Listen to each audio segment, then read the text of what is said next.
Welcome to the Pinfall Podcast. I am your host, Liz, and I'm joined as always by my co-host, Marcus. Oh boy, howdy. Wow. W like the This was the first pay-per-view I think I've ever actually fallen asleep during. Yeah, I noticed that. And WWE basically proved that New York City belongs to AEW. People on Yeah. Twitter who were at the event said that nobody left happy. Yeah. Um, a Tiger Driver said that. Yeah. They're pretty trust them as sources. I mean, they're there, yeah. But it's like a um Uh oh my god, Survivor Series. That's what we're doing. That's what we're talking about. yep, yep. Oh man, what?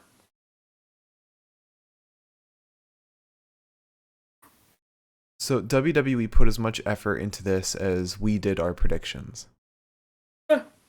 Um And the last pay-per-view of the year, too. That sucks. And Miriam said Yeah. shout out to you guys for being the real survivors here. I don't know if we did survive. I've got espresso at what time is it? 11:58 at night. I survived.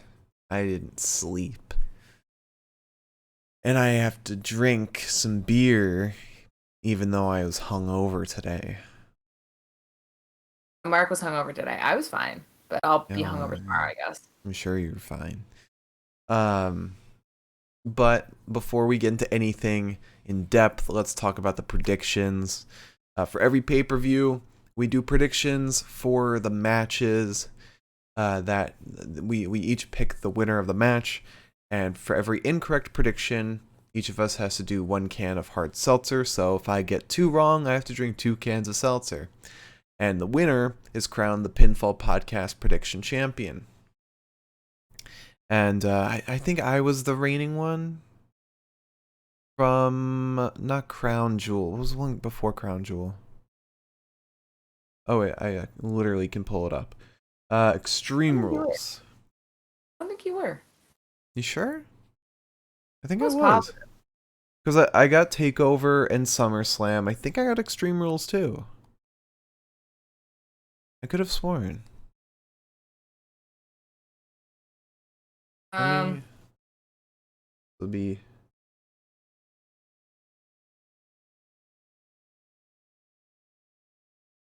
Extreme Rules. Let's see. I went 3 and 4 in the predictions. I think, or 3 and 4. I think I did win that. I don't think so. I really don't. Trying to rewrite history. I could look back, but I don't. I also don't keep that good of track. And it's the end of the year, so Hmm. those are definitely take a minute to load. Um, but regardless, the winner will be crowned the Pinfall Podcast Prediction Champion, and the loser must be doled out a punishment by the champ. Now,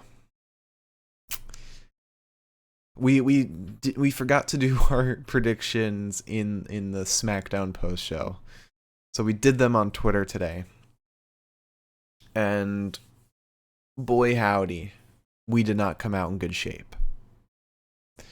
Um, I went 1 and 5. I got 1 prediction right and 5 wrong. Liz, how did you do? I got. Is that possible? I got a lot right. I got 1 wrong. All right, 1 right. I only got 1. I got Damien and Shinsuke wrong technically, but we said we weren't We going to said we drink were for that. omitting that because it was a DQ. Okay, well that's one less beer than I need to drink. Um, I got Charlotte versus Becky right. I got the men's 5-on-5 right. Mm-hmm. And that's it. 25-man wrong. I got the men's tag wrong. I got the women's You went 2 5 and on 5 4. wrong. I got Roman and Biggie wrong, didn't I? Mm-hmm. Okay, so I win? Yeah, you won. You got 2 right. I got 1 right.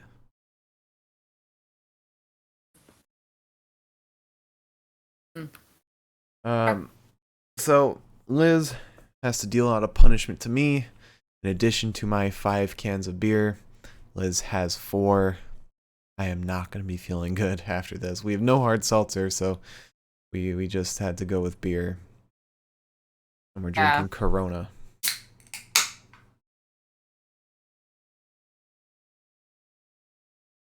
Um,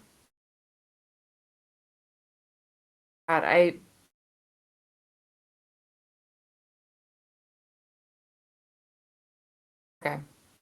What? I don't know. So I think my punishment for you, I want to do some sort of trivia because we were just doing trivia last night. Okay. I think I'm gonna do some trivia. Wrestling trivia? Sure. I think I that was would be gonna do pop best. culture trivia, but yeah, sure. Let's see. WWE trivia. So what is like a question before each match or something? Let's do like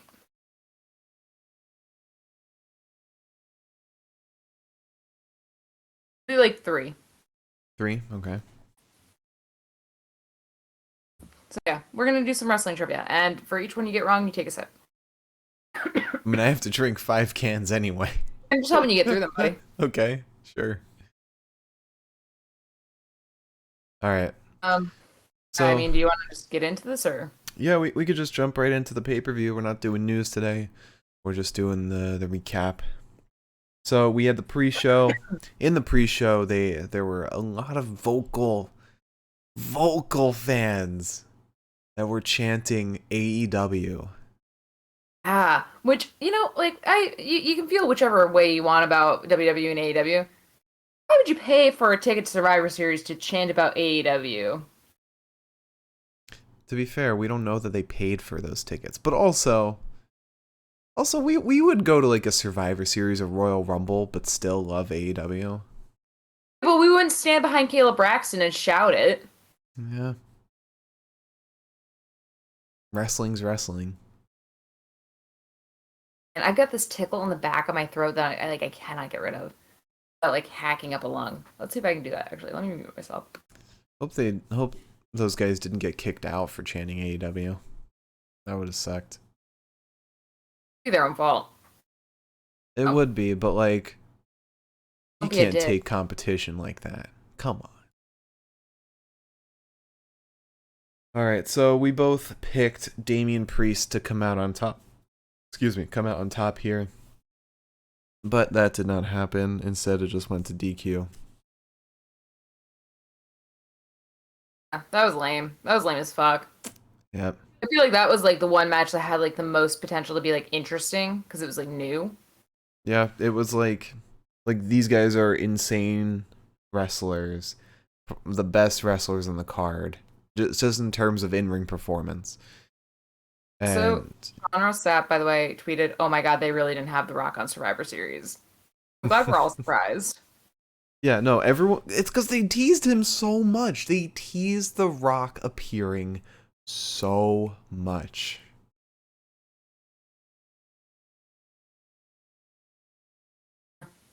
Yes, joke that I don't know who made the joke, but the joke that I guess The Rock was there.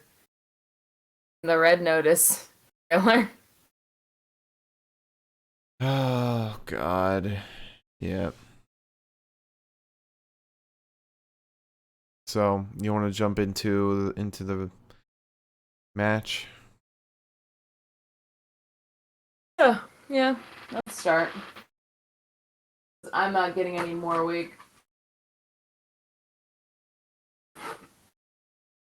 I'm just really surprised that Raw won so many matches. Like they really are trying to push Raw on people. It doesn't make any sense either. Well, I mean, for most of them, it does. I don't know. With the 5-on-5s, it didn't make a lot of sense.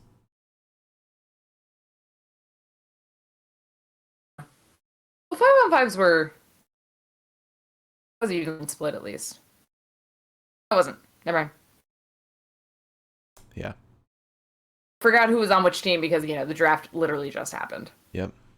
This probably would have been a lot more fun if the draft was after Survivor Series. They should make it after. Why not have it after WrestleMania? That is so bizarre. Well, sometimes they do it twice in a year. They should do it after WrestleMania season finale. I think I extra can't see today. So we start with a wrist lock on Shinsuke that gets interrupted by Boogs, who's being really fucking annoying today. I don't know, maybe I'm just in a bad mood. No, he's very annoying.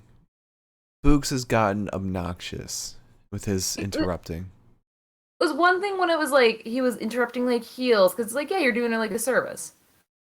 I don't know, this match didn't call for it at all. But so Boogs plays his guitar, Shinsuke gets out of the wrist lock. Shinsuke then starts standing on the face of Damien in the corner. The tune of Boogs playing his guitar again. An elbow to the chest of Shinsuke, and then Boogs is playing the guitar again. And Damien basically gives him a final warning, don't fucking do that again. Which an attempt at a Kinshasa, meets 2 feet from Damien. Shinsuke still ends up kicking him, hitting him with a sliding suplex. He has a spinning heel kick to the gut of Nakamura. Damien goes for the choke slam, but can't quite get it. Shinsuke counters with a knee, and Damien dodges a second attempt, and then a third attempt is met with the South of Heaven. Shinsuke ends up getting the flying arm lock on Damien, but Damien won't allow it to get locked in. It's a guillotine on Shinsuke, more or less, which gets broken up by Boogs playing his guitar, which Damien then promptly rolls out of the ring, breaks the guitar over his knee, which was actually very hot, and then hits Boogs with the guitar, and then Shinsuke comes out to defend Boogs, and Shinsuke also gets hit by the guitar, DQing the match. Which, funny enough, my brain did not register this DQ. I was like, oh, okay, cool, now we're done with Boogs. Yeah. This is so stupid. Yeah, I don't know. I really wanted to see the match go longer and a clean win. There was no reason to protect Shinsuke. I mean, he's lost so many matches. He's been pinned so many times on Smackdown. It's insane that he's still a champion. There was no need to have the DQ happen. Just have Damien beat him. What does it do? What is it? What is it doing for Shinsuke? He's defended his title once. I mean, I don't know. It's funny because when he got the title, I was like, damn, good for him. They're finally recognizing his talent. But not really. At all. Not at all. Whatever. So I'm noticing that the back corner of this room is completely blown out on my camera. Not really. It's just under the sign. That's really it.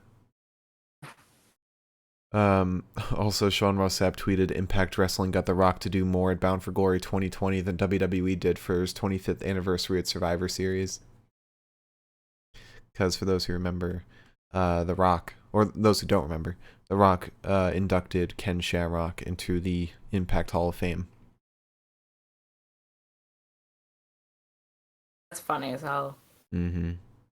I mean, The Rock straight up said multiple times, he's like, I'm not going to be at SummerSlam. Said I'm not going to be at Survivor Series. I'm not going to be at Survivor Series. I guess he was true to his word. I guess we should not have so much as believed that there would have been a change in that. Yeah, he's not John Cena. Well, to be fair, John Cena also said the same thing until finally he was like, yeah, okay, I'm here. Oh God. Yeah. So. Oh, you didn't do the questions before the match. You're already screwing up. Sage. Well, we'll do it into the next match. Unless you want me to start now, I'll give you some fucking questions. We're gonna do six matches before, or 6 questions before the next match. You want some questions right now? I'll take some questions. My punishment, after all. Okay. So, Marcus. Yes. Answer the first question. Uh-huh. Who is the only WWE superstar who seized the Intercontinental Championship 8 times? 8 times. Yes. Do I get more than one guess? Can I get 2 guesses? I have 2 guesses, sure. First guess is The Miz. No. Okay. Second guess. IC champ 8 times. Who's famous for having that? Once you know, you'll know. You'll be mad at yourself, I think. I feel like I will. Who is famous for having it? And I don't want any hints from anybody in chat. I feel like it's like a legend. It's not anybody still active. Once you know, you'll know. I can tell you. Part of me wants to say Dolph Ziggler, but I feel like that's not right. I think he's had it less times than I thought. Is it Scott Hall? Is that your final answer? Yeah. Who is it? Mr. Jericho. Oh, okay. Okay. Not really kicking myself so much. I feel like I just only picture him with the IC title. Hmm. Okay, so which 2 WWE superstars today and in the past attended WrestleMania?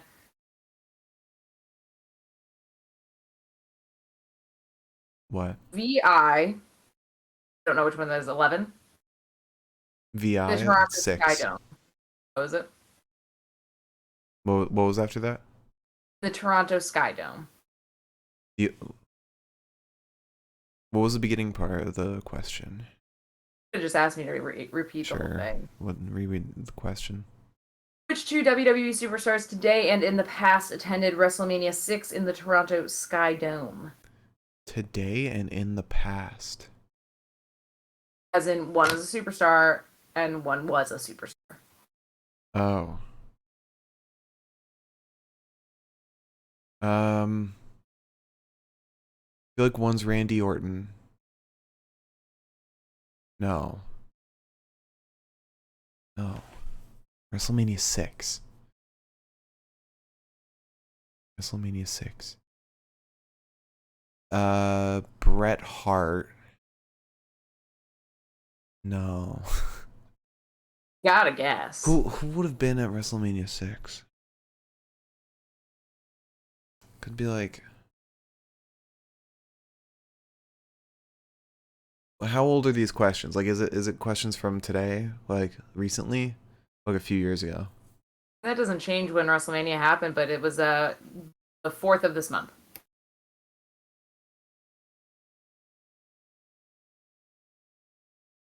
I'm gonna say Stone Cold Steve Austin and Shawn Michaels. You are incorrect. It is Edge and Christian. In the past was kind of the hint. Because Christian's not a WWE superstar anymore. I completely misread the question. It's her, but yeah. Okay. Okay. You need to take another sip of your beer. And WrestleMania 2000, try that again. WrestleMania 2000, which McMahon was on the side of the Big Show in a fatal 4-way match for the WWE? Shane. Correct. Go, bud. All right, 3. I think I've seen that. Your first 3 all done. Nice. But yeah, I just getting tired of so much of Shinsuke. I mean, this run isn't about Shinsuke. It isn't. It's about Ooh. boobs. I mean, they changed the fucking the 3D like graphic to be a guitar. It's not Shinsuke anymore. It is the Boogs show. It's such a shame too, because Shinsuke deserves so much better. Mm-hmm. There's a part of me that just like wants to like shake him by the shoulders and just say, "Get out, while you can." And you know what? You know why? It's because the reason Shinsuke is like being pushed back a little bit. It's because English isn't his first language. I can guarantee that's the reasoning they're holding him back. Wouldn't be shocked. All right. Oh. So then after that, we had to start off the pay-per-view. This is a very interesting way to start off the pay-per-view. Becky Lynch versus Charlotte Flair. Yes, and we'll do some more questions real quick. Okay. Okay. What is the Great Khali's finisher? Oh, isn't it the chokeslam? No. It's the face crush. The face crusher. You know what the name of that is?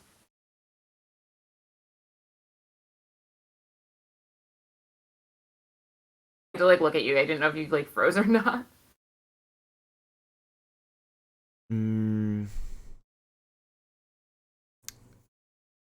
No, I don't. I don't know the name of it.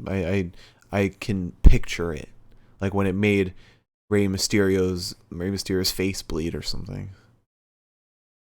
I will give it to you. What's it called? It's called the Vice Grip. The Vice Grip literally popped into my head, and I was like, no, it's gonna be something like Indian themed. Oh my god. Okay. Who brandishes the record for the longest time spent in the ring during a Royal Rumble?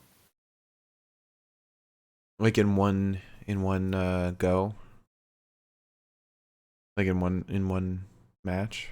Or just in total? It does not specify. Okay, I'm gonna assume it's in one match then. Now,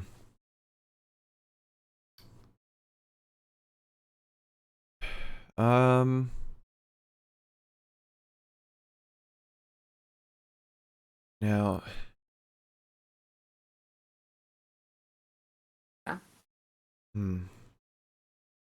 We're still doing two guesses, right? Yeah, you still get two guesses. Okay. I'm gonna say Brock Lesnar. It's not the correct answer. Part of me wants to say Hornswoggle, because there was one time he just hid under the ring the whole time. I'm gonna say Big Show. Oh. Rey Mysterio. Really? Yes. Huh. Okay. And your final question is, which is presently the most watched wrestling tournament ever in North American history? And it says wrestling tournament. I'm going to tell you now, it's a match. A match. The answer is not like I'm sure it was like a thing. Like in my head, a tournament means like multiple matches. So two guesses. I'm gonna throw out Ric Flair versus Shawn Michaels. No. Can I ask if it's more modern than that or if it's older than that?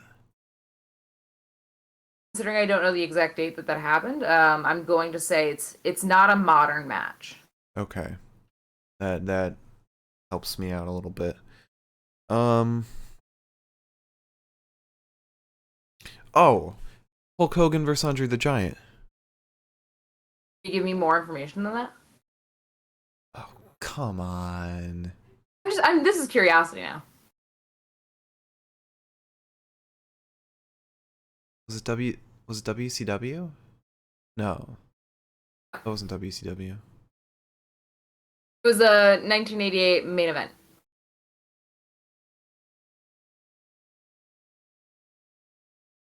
So you want more information?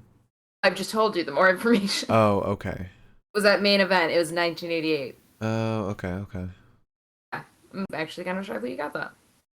Because I knew that was like one of the like biggest matches of all time. Um, okay, so let's talk about this match here. Really good match. I like this a lot. I don't think that this should have been the opener.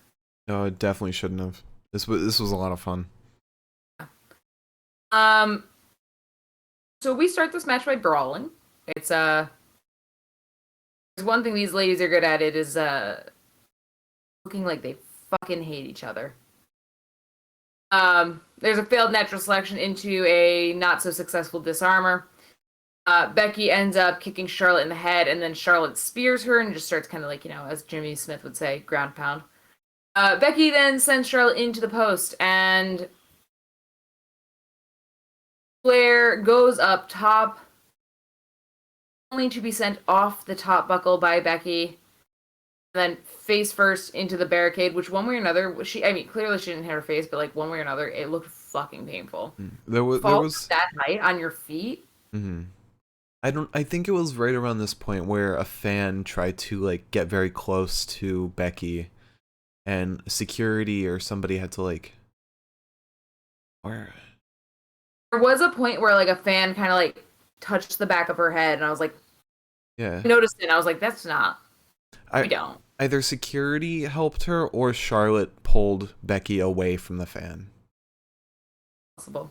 And I did really like that this match kind of proved that the whole work between them was a work and wasn't actually like a shoot. Like it wasn't them actually like hating each other. Because they worked really well and they had great chemistry. And I mean, like, if it was like legit, Charlotte would not have sold in the way that she did, especially in that poorly locked in figure 4. Yeah, I don't know. I still think that there's some drama. Maybe, but definitely not to the scale that they've been promoting it. So we get a leg drop off the top rope to the back of the neck of Charlotte. A boot to the face of Lynch still is not enough to put her down. Becky gets the figure 4 on Charlotte. Charlotte kind of reverses it, but still it's a thing. Charlotte then goes up top, moonsaults to ringside onto Becky. Once we get back in the ring, she gets the disarmor on Becky. Eventually, Becky just pulls Charlotte up in the sense that like she kind of sits on her. It beat Charlotte, but the key is that she held onto the rope. Yeah, but she grabbed it the last second. That was the key. Yeah. It was a pretty anticlimactic end, but definitely a way you end a match between two heels. But overall, I mean that was a goddamn fight. That was great. Yeah, I thought this was a typical WWE well-booked women's match. Yeah. It was given enough time to be good, and it was strong. This is we don't get this more often. It's like a classic pay-per-view match. Like WWE always boggles my mind how their shows are so lackluster. Like their TV episodes are so lackluster and short, poorly booked. And then their pay-per-views, you got fucking incredible matches like this one. That or like Sasha and Bianca. That it doesn't matter what the lead-in was because the match itself was amazing. Also, speaking of an amazing match, at PWG, Jonathan Gresham faced Daniel Garcia. Really? Yeah. Nice. And it lasted 17 minutes. Wow. Yeah. Damn. Alright, so after that, we had Men's Raw versus Smackdown 5-on-5 elimination. Ask me some more questions, why don't you? Okay. How much does Hornswoggle weigh? Oh, come on. Can I at least, like... You can give me a range within like 10 pounds. Okay. I'm gonna give you a weight, and if it's within 10 pounds, I'm gonna say 105. Okay. Last guess. 85. No, between 130 and 140 pounds. Oh, really? Huh. Who won the first Money in the Bank event? Edge. Yes. And these 3 questions, minus the Hornswoggle one, so the last 2, they're fucking simple. Mm-hmm. What does MVP say when he does his finisher? Ball in. Yeah. Easy. I think I might skip the ones that are like super simple. Oh, okay. Okay. For example, the next question is, what are Chris Jericho's finishers called? Judas Effect and the Walls of Jericho. No, actually. What, really? Yeah. Oh, it's Maybe I should have saved this. it's the one where he jumps off the ropes. What is that called? Oh, Something salt. Lion salt? still not that. Breaker. What is it? Breaker. Oh, okay. Surprised Walls of Jericho isn't on there. I'd still consider Walls that. of Jericho. I said, what are Chris Jericho's 2 finishers called? That's one of his finishers, so he's got 3 finishers. What I'm saying, that's what I'm saying is that it's one of the 2. It's one of the 2 in the answer. The only one you didn't get was Codebreaker. But Judas Effect isn't one of his finishers? Not listed as one. I think they're talking about like his main finishers. He doesn't use Judas. He doesn't use Judas Effect that often anymore. I feel like he did it all the time in AEW. Like, that's why MJF told him he couldn't use it in the trials. He was winning a lot of matches with it. Yeah. He hasn't done the Lion Salt in a while now. I think it's because people made fun of him for doing the Lion Salt. He almost did it in the at Full Gear. He almost did it before Junior Dos Santos punched him. Yep. I think he did it against Juventud. May have. His Lion Salt's not exactly what it once was. Yeah, it's not that bad. It's better than the Judas Effect. Just an elbow. That's true, I guess. Yet it's the most protected elbow in the history of pro wrestling. All right. So men's Raw versus SmackDown.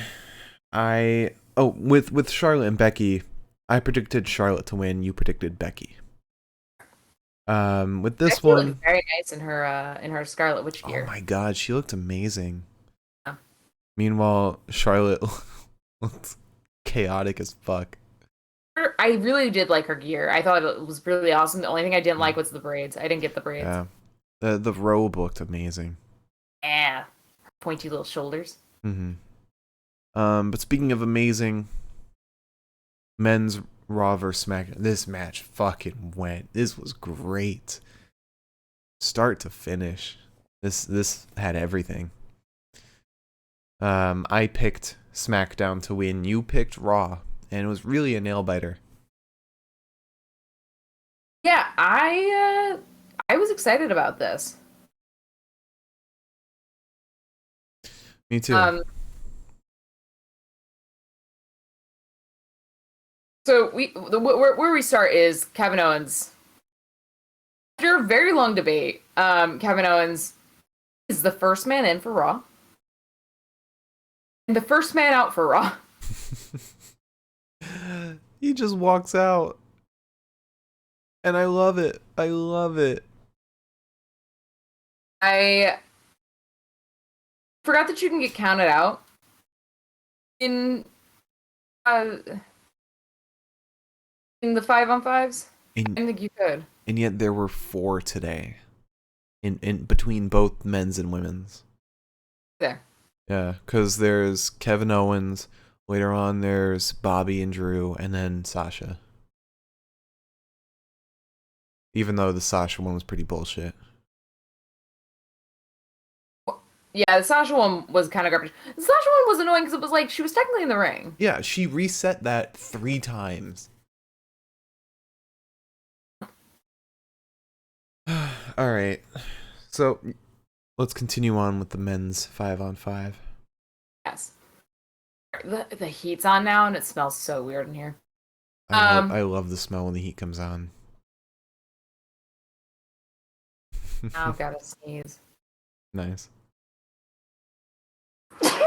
Bless you. Bless you.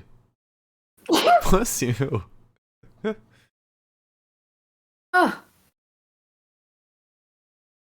Okay, so Seth starts gloating.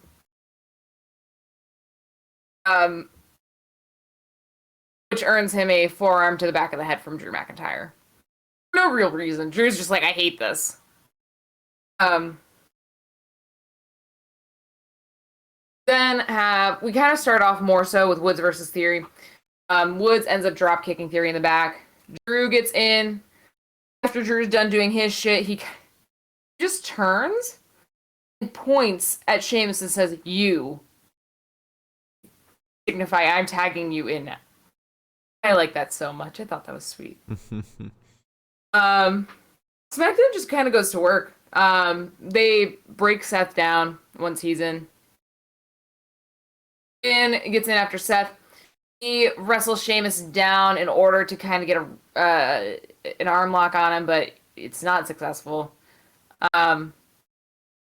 Corbin gets in against him, hits a nasty fucking deep six, like a big deep six. Rollins then sends McIntyre out with a knee. Sheamus sends Rollins out with a knee. It's breaking down. Ultimately, it ends up with just Corbin and Finn again, and there is a coup de grace to Corbin to eliminate him. And Jeff gets in, hits his inverted double leg dropkick to Finn. I just love that I've had all the options in the world. He came out wearing green. Yeah, and we know for a fact he has blue gear. Yeah. We really do, though. Wears it all the time. Yeah. Fuck, dude. But it doesn't matter. Finn does not fucking give up. Fucking incredible. The little thing has a motor in it. I swear to God. He just kept going. He was like the only man in. Yeah. Seth was in for like a second. He and Finn work together. They put Jeff up top, but Jeff fights them both down. However, Jeff didn't realize that Seth was legal. So when he jumps down onto both Finn and Seth, he covers Finn, which is nothing for anybody. Bobby ends up sending Drew into the post for no real reason. Neither of them are legal at this point. Sheamus then yells at Drew for getting thrown into a post. Woods gets in for a little bit. Seth shoves Woods off the post while Bobby distracts the referee for, again, whatever reason. There was no reason for them to... They didn't need to distract. There was no need to distract. Then Lashley ends up spearing Woods, puts him in the hurt lock. Woods gets eliminated. And we get the cutest little thing in the world, where we get Seth and Finn hitting sling blades on what was it? Forget who it was. I know it wasn't Woods and it wasn't Sheamus, so I guess it was Jeff and Drew. Yeah. Yes. Or maybe Jeff and Corbin. Oh, maybe. Sheamus ends up taking both of them out with a lariat. Bobby is then eyeing Jeff, but Drew decides that he's not going to let that happen. He tags in on Jeff's lifeless body. Drew still gets hit with a flatliner, so. And then Drew and Bobby get tossed into the crowd. Or I think Drew gets tossed into the crowd or something like that. They get counted out. Yeah. They both go over the barricade together. Thank you, yeah. They both get counted out. Now we have Seth. Drew won't leave the fucking ring for whatever reason. And then who comes up behind him but Seth fucking Rollins? Being the most obnoxious little fuck in the whole world. He takes forever to get up behind him, by the way. To be fair, it wouldn't have taken forever if Drew had just gotten out of the fucking ring. But then he just pokes on his shoulder and just goes, bye-bye. In his annoying ass voice. Just kidding. I love Seth's voice. His Keebler Elf voice, but yeah. So eventually we get the two Irishmen in the ring together, Sheamus and Finn. Sheamus can't pin Finn. Finn sure can get a little sling blade. He gets a dropkick on Sheamus. Sheamus still bros him. He eliminates him. Jeff then gets a jawbreaker because at this point it's Jeff, it's Corbin. Corbin was eliminated really early on. Corbin was eliminated by Finn. Yeah. He gets the I talked about that. Fucking A. So now we've just got Jeff and Sheamus versus Seth in Theory. Yeah, because Drew was eliminated after Corbin. Right. So Jeff ends up getting a jawbreaker on Seth, sends him down with a little frog splash, and Sheamus and Jeff work together. It's like the sweetest little thing, because like last time they were together, this got thrown in people's faces. So, nice to see them working together this time. Yeah, they coexisted for a while, and then they didn't. Yeah. They get the 10 beats of the bottom on Theory that was so sweet. I love that. They get that on Theory and Seth. And then Austin Theory ends up pinning Sheamus. Sheamus is about to leave until he kind of like goes up to like Jeff, like, "Oh my God, I'm so sorry. Like I can't believe you're gonna be all alone." And then he just clotheslines him. Jeff. Okay. Theory ends up getting pinned by Jeff though. And Jeff, fights to stay alive for a while. He gets a twist of fate on Seth, and a swanton, but right onto Seth's knees. Seth gets the stomp and wins. Yeah, a fantastic match. It really was. Jeff looked like a goddamn star. Yeah. Did you see Kevin Owens' tweet? Did. If you haven't seen it, BT Sport, WWE and BT Sport tweeted about Raw winning, and Kevin Owens retweeted and said, "We did it!" The little schmuck. Oh, so good, so good. All right. So next up we had the 25-man Rock Anniversary Battle Royal. Now, we made our predictions before they announced the lineup for it. The people. You smartly picked Sami Zayn. Even though the only one I knew was going to be in it. I was stupid and picked Rey Mysterio, and he was not in it. So I automatically lost. But both of us lost at the end of the day. And it was a fine battle royal. I don't know. Showed off Omos very well. It was very clearly sponsored by Pizza Hut. Yeah. Before we get into that, let's talk about some questions. Yes. And it's breaking down a little bit. So I'm on a website that I've never heard of. Okay. But your next question is, I will rephrase this for you. Mm-hmm. Who has won the maximum Royal Rumble and how many? I want to say Kane, but he had the most eliminations. I don't know if he had the most wins.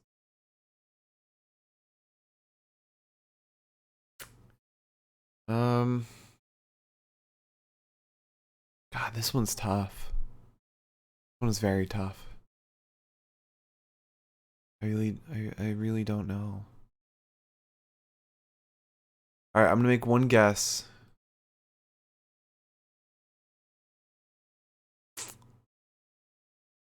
Oh god. I don't even know if Oh, I he want to did make it. one guess. Um, Just toss something out there. Kane. You know That's how wrong. many? 15. No, no, no, no, no, no. 7. No. It was Stone Cold Steve Austin with 3. I didn't get a second guess. Oh, well, you didn't even want to make a first guess. My first guess was Kane. I'll give you another question. How's that? Okay. Um, which soccer team does John Cena support?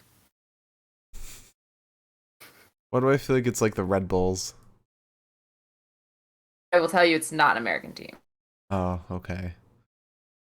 Um, is it Tottenham? Holy shit. Is that right? Shit, yeah, you were. He I seems like a literally watch English soccer and I wouldn't have fucking guessed that. he seems like a Tottenham fan. I have a friend who's a Tottenham fan. Disappointed that you didn't guess the one that I watched, but that's fine. Yeah, because you wouldn't stop talking about it if he was. It's probably true. Okay, so I'm not going to ask you the question about Batista beating someone in a Punjabi prison match. I think you'll know the answer to that. Well, there's two possible answers. It's either Jinder or Great Khali. Yeah, and you get 2 guesses. So, Oh, yeah. okay, so who gained a victory in the King of the Ring tournament in 2000? 2000. Part of me wants to say Booker T, but another part of me wants to say Stone Cold. I'm gonna say Stone Cold. No. Then Booker T. Oh, really? Angle. Really? Wait, you say Gangrel? Angle? Kurt Angle. Okay. I only Yeah. heard the angle. Okay, who succeeded in Raw's 15th anniversary Legends Battle Royale?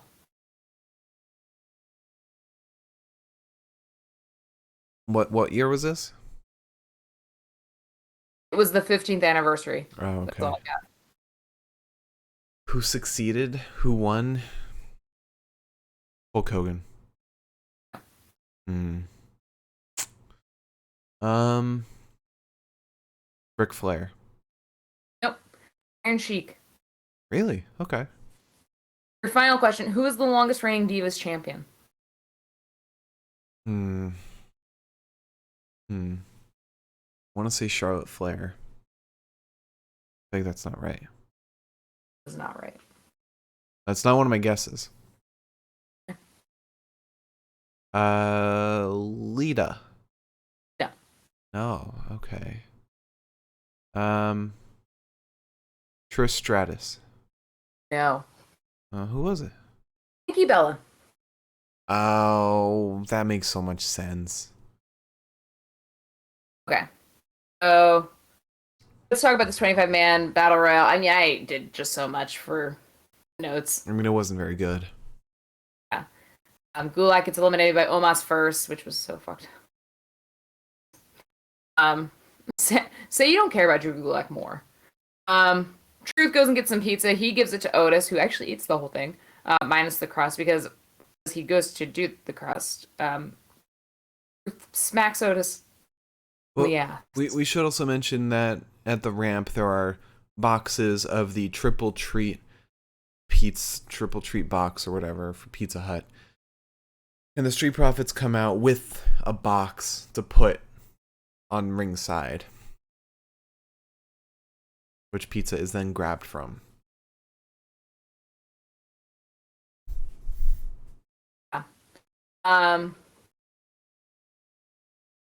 So yeah, he gives Otis a piece of pizza. Otis eats most of the pizza itself and then gets slapped on the ass, drops the crust, eliminates R-Truth. People ends up getting uppercut out of the ring because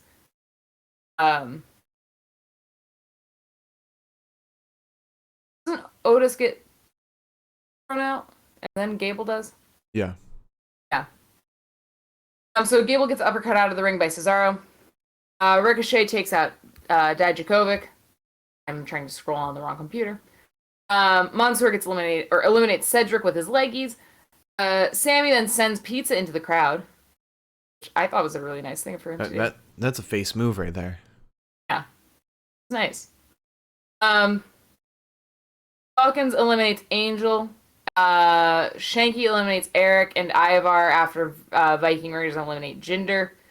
And then Omos and Shanky. Literally, if you had two better people for one another, I don't think they exist. Shanky's massive. Omos is massive. If anybody's going to be fighting Omos, it's Shanky. And if anybody's going to be fighting Shanky, it's Omos. Mm-hmm. And what did we get? Bullshit. Like, there was no real wrestling between the two of them. Nothing. Well, they're saving that for the singles match. Because, they're on the same brand and everything. So Omos and Shanky have their sights set on each other. Omos eliminates Shanky. Rude eliminates Mansoor. AJ sends Dolph out of the ring. Sammy gets eliminated after trying to form an alliance with Ricochet and Cesaro, which was going really well. And Cesaro and Ricochet were being quite standoffish about it. And then Sammy got nasty. They eliminated Sammy. Sammy was making good points. He's like, we're the same brand. We gotta stick together. Right. Cesaro and Ricochet attack him, and then I think the Street Profits throw him out. Then Aziz gets thrown out by Omos because, once again, if you had better pairing, I don't really know if it exists. Aziz is massive. Omos is massive. Have them wrestle. Please. Wait, you want people to wrestle? Yeah, I was kind of hoping we would see that tonight. On a wrestling show? Oh, yeah. Wait, never mind. It's not a wrestling show. No, it's sports. I also really wasn't very sports entertained. But were you content created?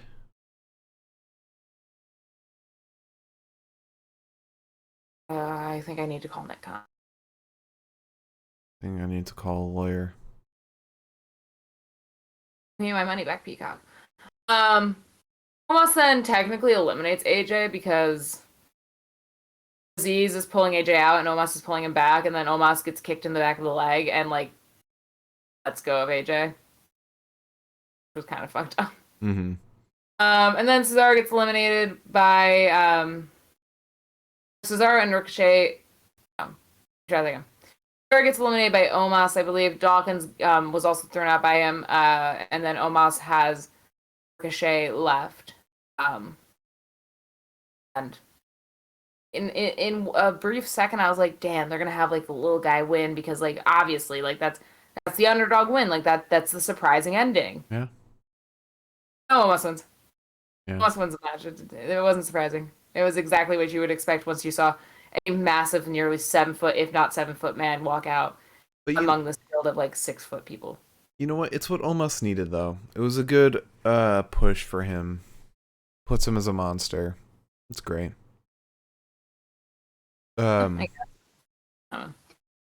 Also, at Turning Point, Impact's Turning Point, they announced the first Knockouts Ultimate X match for Hard to Kill. That sounds amazing. Why is Impact doing this? They're every month now. Here's something even better than the last thing, and it's Jesus Christ. You're raising the bar too high, guys. Impact's the show to watch. I don't care what anyone says. Oh, yeah, no. I mean, AEW's fun and all. If you wrestling that's wrestling, that's wrestling. I do gotta say, they don't have the best booking, though. Their booking could be a little better. Booking could be better, but it's really refreshing to see a show where the women are respected just as much as the men. Yeah, absolutely. Okay. They're basically treated the same. Mm-hmm.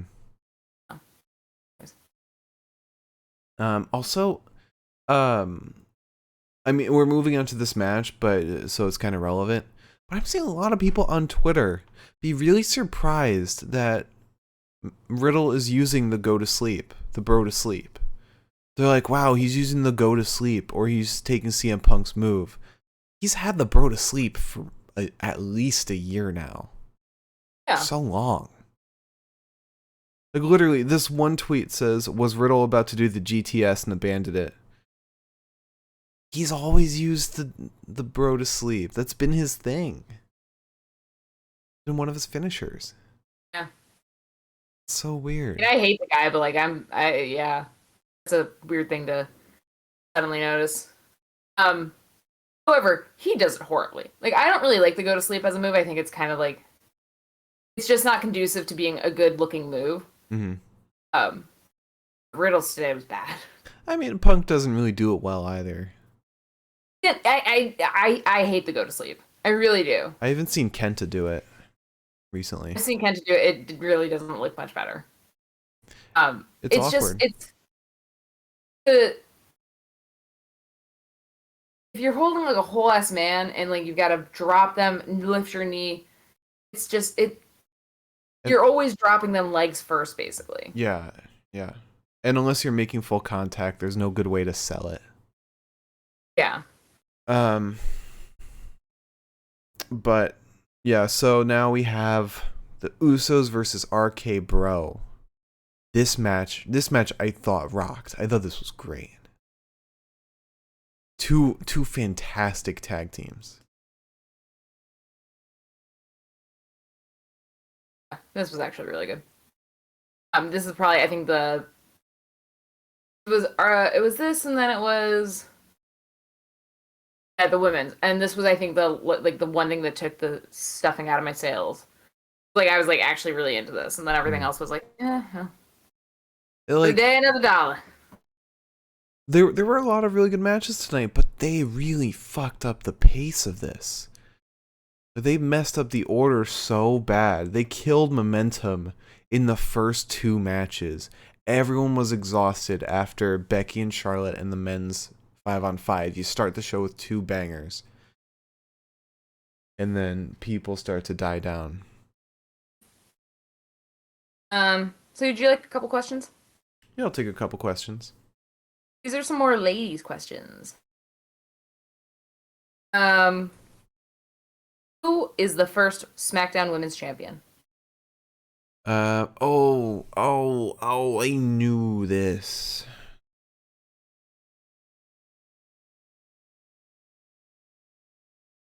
Two guesses still? You get two guesses. Bailey. Okay. Becky Lynch. Say yes? I said correct. Okay. 5. I was like, I knew Bailey set a record, and I wasn't sure if it was just the longest reign or if it was longest reign and the first. No, just first. Okay. Name the diva who has the same last name as her first name. Diva with the same last name as her first name?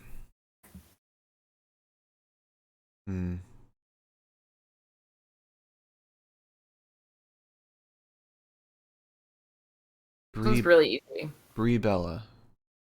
No?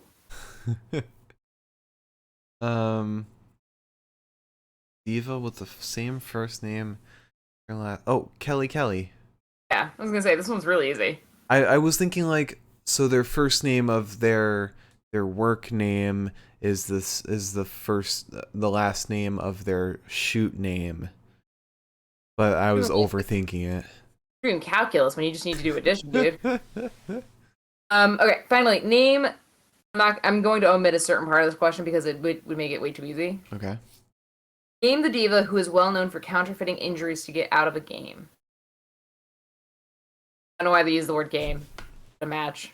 You see counterfeiting injuries? Taking an injury to get out of a match. Okay. How's that?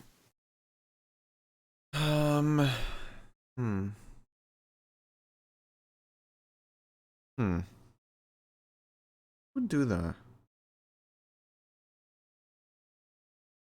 Taking an injury to get out of a match. Alicia Fox?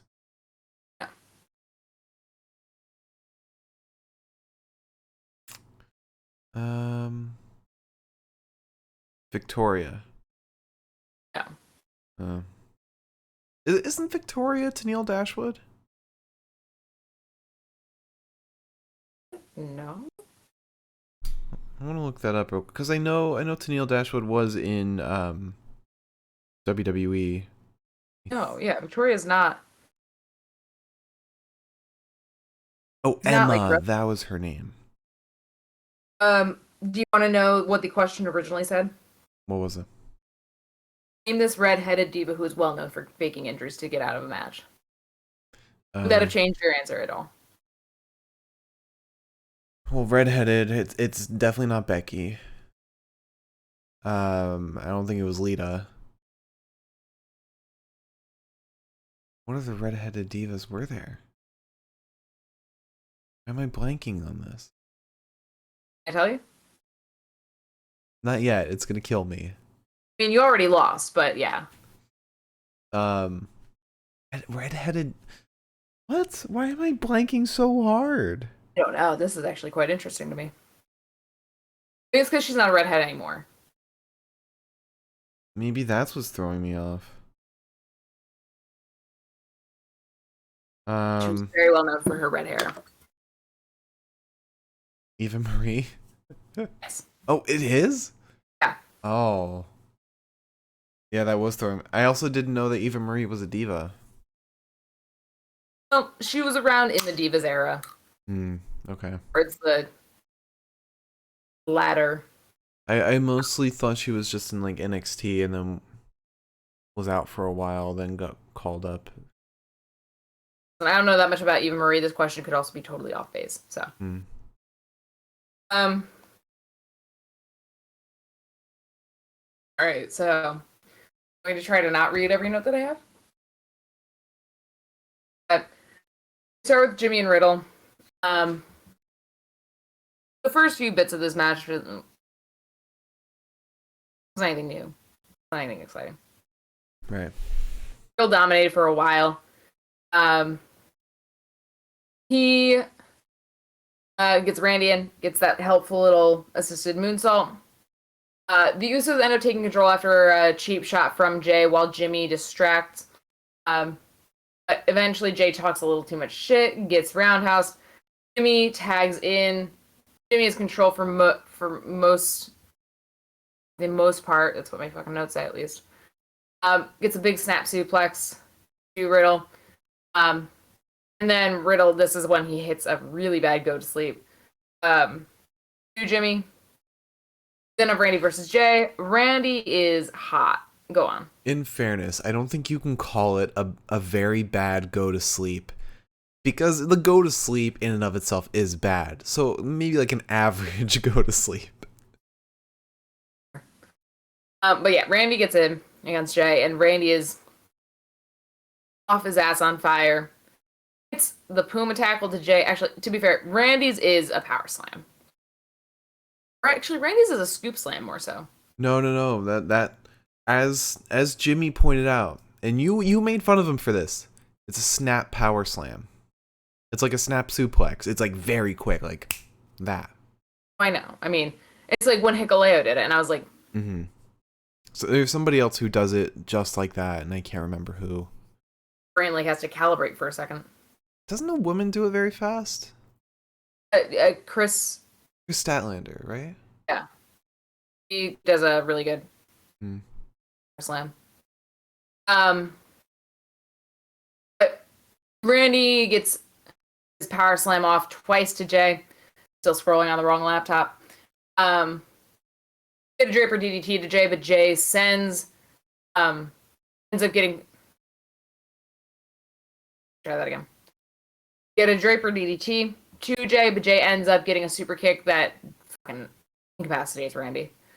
Riddle gets in, taking on both Usos for a little while.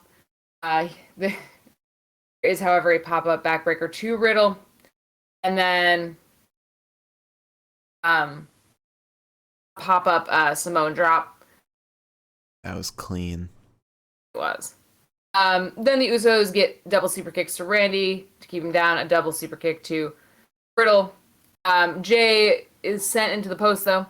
This, however, gets Jimmy in. Jimmy didn't see that Riddle is tagged out at this point. And then, God bless, we got a literal RKO out of nowhere. Because Jimmy goes up top for the frog splash. On the way down, who's there but Randall Keith Orton with his wobbly little hands. Waits for the RKO. Mm-hmm.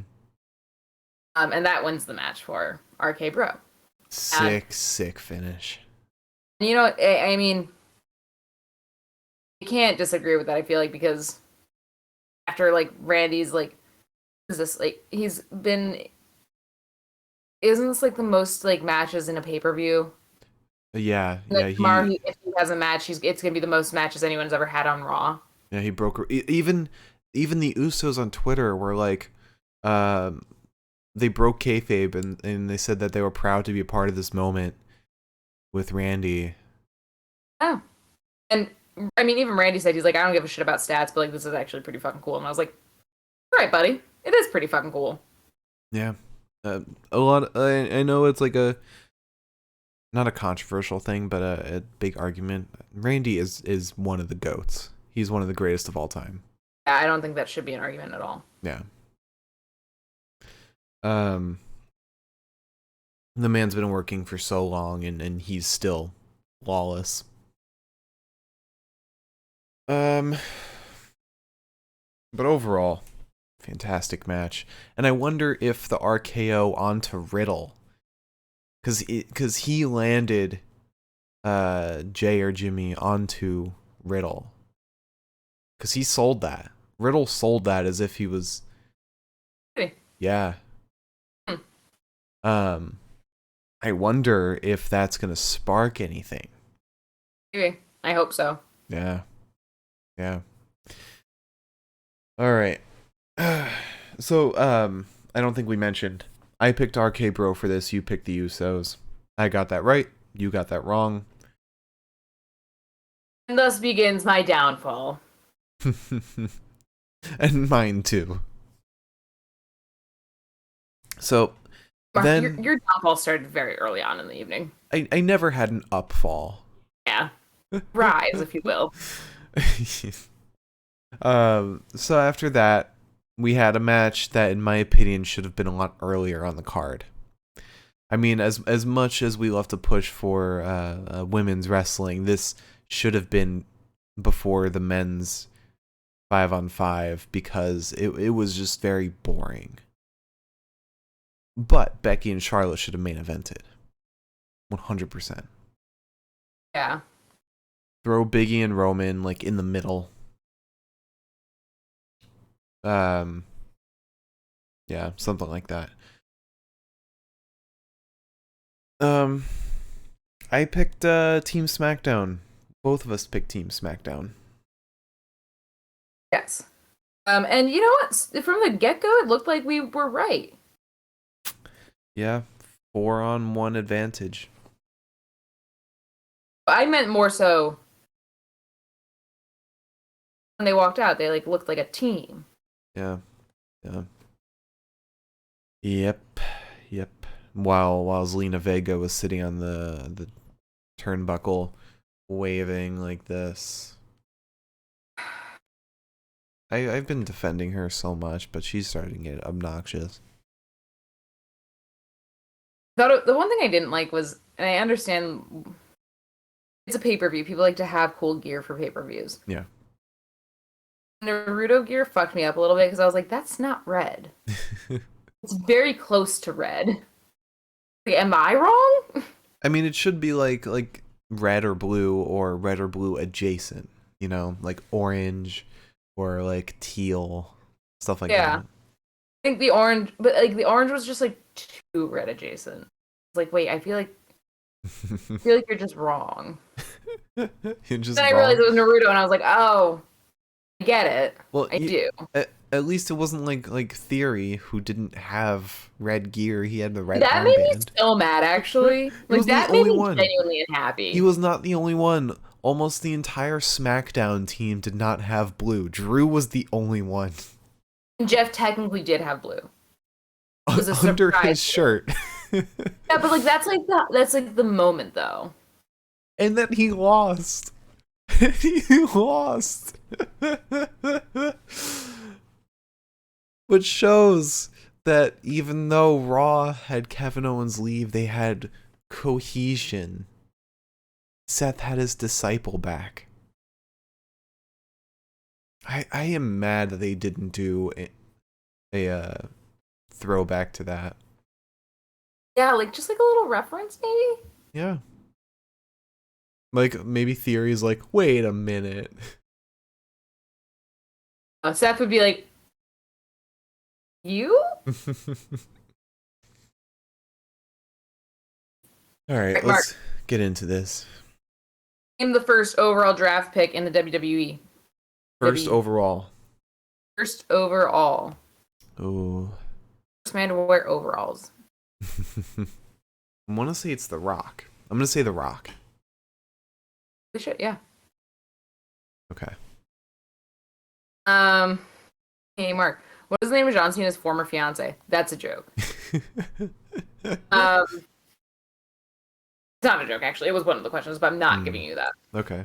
Nikki Bella. There you go, bud. Who was the first WWE superstar to capture the Money in the Bank contract? Wait, we already asked. You already asked this. I asked you who won the first Money in the Bank event. Oh. Oh, because they had... It was part of WrestleMania originally. So it's not Edge. I will not count that as a guess. Rob Van Dam. No? Ah. But the answer is not always RVD. He is in my heart.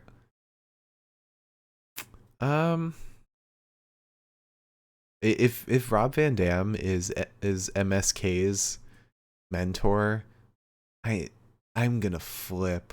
Like I will pop so hard the whole world will hear it. Unfortunately, I mean, maybe if the reveal is tomorrow, but I don't think it will be. It'll be Tuesday. I think we should still do a podcast for War Games. Yeah. Because we were going to switch our schedule. Well, yeah, but we said we were still gonna do like some WWE stuff still. Oh, we did say we would do a Sunday show, so Yeah.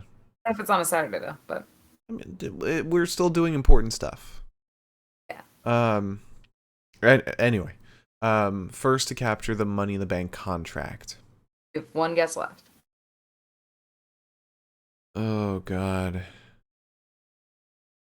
I feel like it's somebody not with WWE anymore. Otherwise, they would talk about this a lot. Chris Jericho. Yeah. Really? Okay. Who is it? CM Punk. Oh. Huh. Okay. And finally, Marcus, how many WrestleManias were held in the city of Houston? This is not including the one that has not been held in Houston yet. Not 2022. Okay. I assume it's not. I don't think it's going to change your answer one way or the other. Can I get 3 guesses for this one since there's a lot of WrestleManias? Go for it. Huh? Go for it. 6. No? I know the answer. I don't know why I had to go back and check. 4. No. I swear to God, if it's 5, I'm gonna be mad. I'm gonna say 8. No. How many? 2. 2? Really? I thought it was like... I thought that was a question because it's like, oh, it's like one of their big cities. They've been there a lot. Wow, that's underwhelming. I mean, maybe they've been there a lot because of, like, other pay-per-views that aren't WrestleMania. True.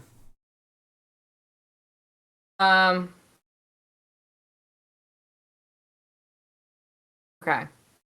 So, women's 5-on-5, huh? Yeah. As we both acknowledged, this was boring. Shame, because I was really excited for this too, with the people who were participating. Yeah, but then they made it real stupid.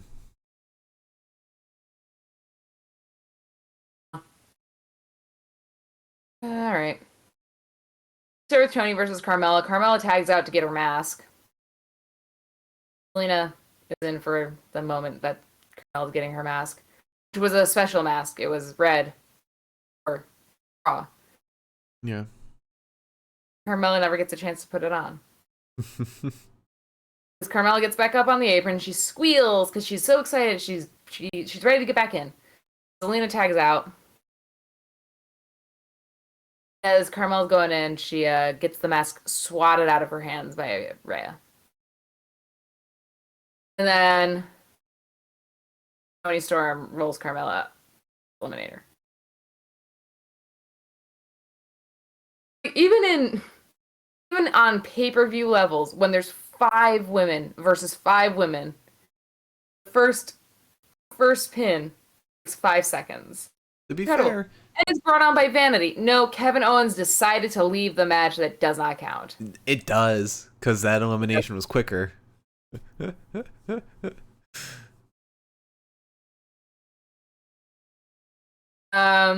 think WWE acknowledges that Carmella's gimmick is fucking stupid. That's fair. So Carmella's eliminated by Toni. Eventually, we get Natalya and Liv. And a lot of their time together is very much an anything you can do, I can do better kind of deal. Until Natalya just fucking unloads on Liv. Rhea ends up getting in. Gives a dropkick to the neck of Natalya. Ziggler gets in off that. She and Natalya get a team vertical suplex on Rhea. Rhea ends up avoiding the elbow stomp, though, from Shayna. And unfortunately can't quite avoid the inadvertent elbow. It was kind of like a gut-wrench suplex, but, like, Rhea landed really weirdly. Right. She landed with, like, her arm there, and I was like, ooh. One of those things that, like, doesn't look too awful, but, like, at the end of the day, you're, like, singing, and you're like, maybe that was, though. Maybe we just won't know. So, at this point, Shotzi has assaulted Sasha ringside for no fucking reason, and is just yelling at her, and I really don't like the Shotzi heel character, and I feel really bad saying that, because I really love Shotzi. But yeah. Shotzi heel character is just... I don't know. I've been enjoying it, kind of. It doesn't help that she's trying to be nasty, and it's like, because her voice is different now too. But it's like Cedric's. Cedric has a similar voice. Cedric doesn't count because that's just Cedric's yelling voice.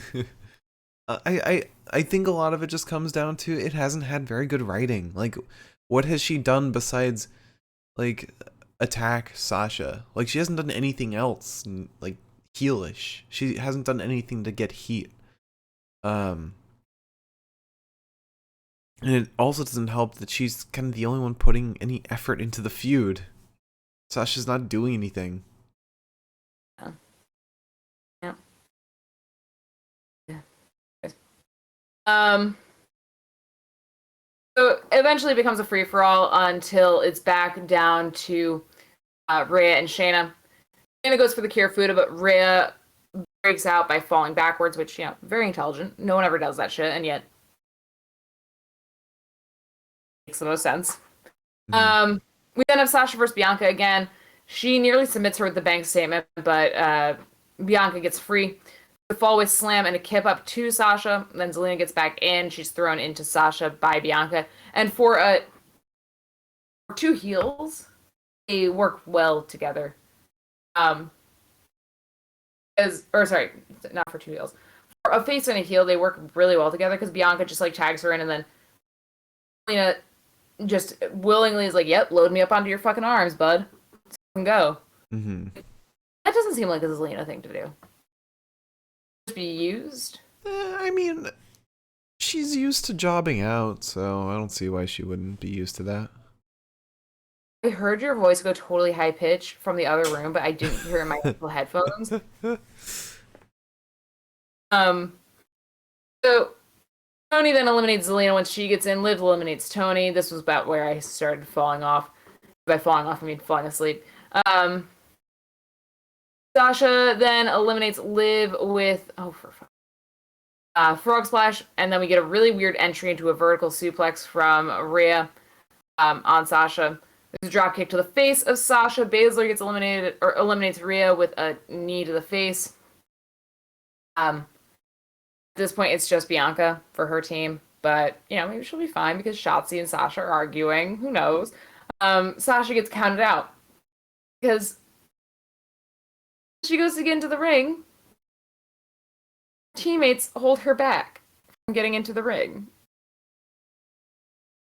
Even though she got back in the ring 3 times.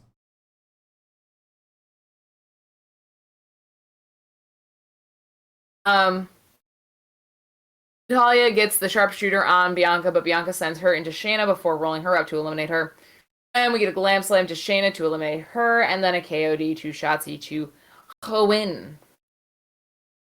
That's about where I felt.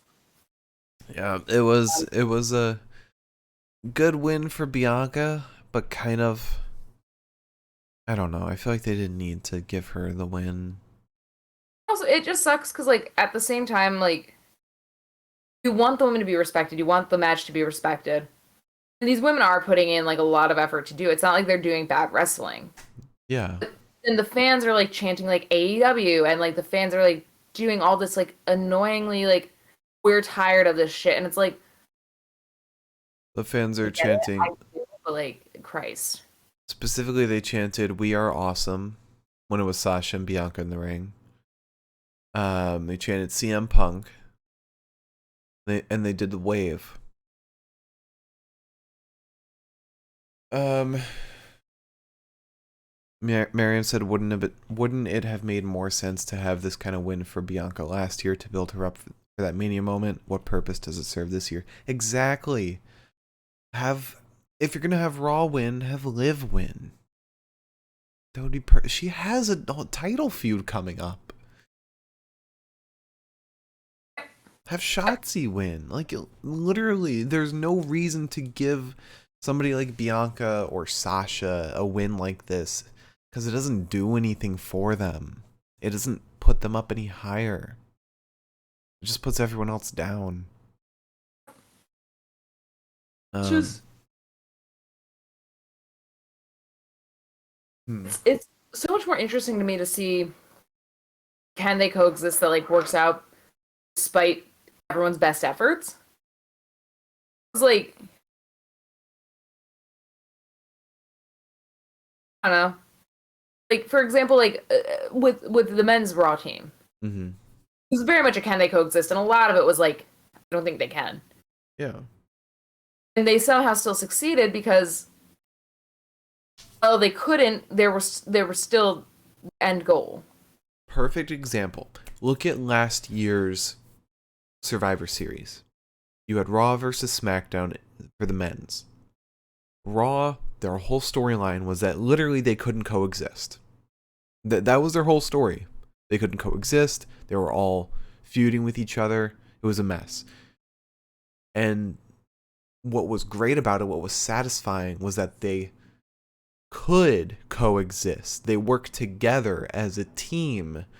People don't it's not satisfying to see people turn on each other and can't coexist. That's not satisfying. It's fun to see people work together. It's fun to see people work as a team. Like when Jeff Hardy and Sheamus did the 10 Beats of the Bowen together. That was fun. That was so much fun. At the end of the day, it was still established that that Sheamus fucking hates Jeff. It was still established. I'm not leaving tonight thinking oh, maybe they're gonna be best friends. Yeah, and when they couldn't coexist, when Kevin Owens couldn't coexist with his team, he left immediately. They didn't try and tease anything. He just left immediately. They got it over with.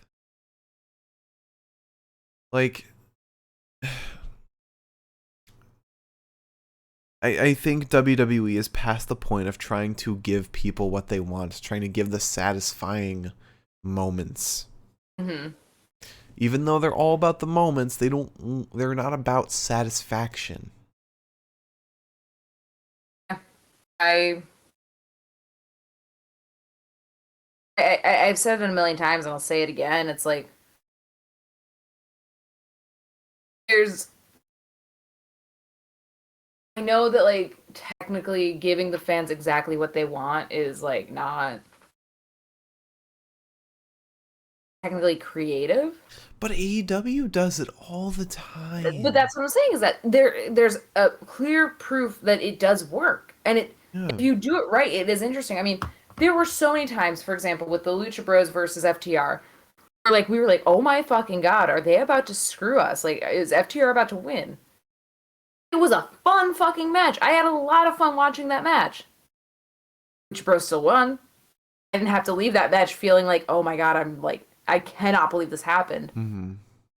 It was fun. And with Adam Page versus Kenny, everyone knew Hangman was winning. Everyone. Yeah.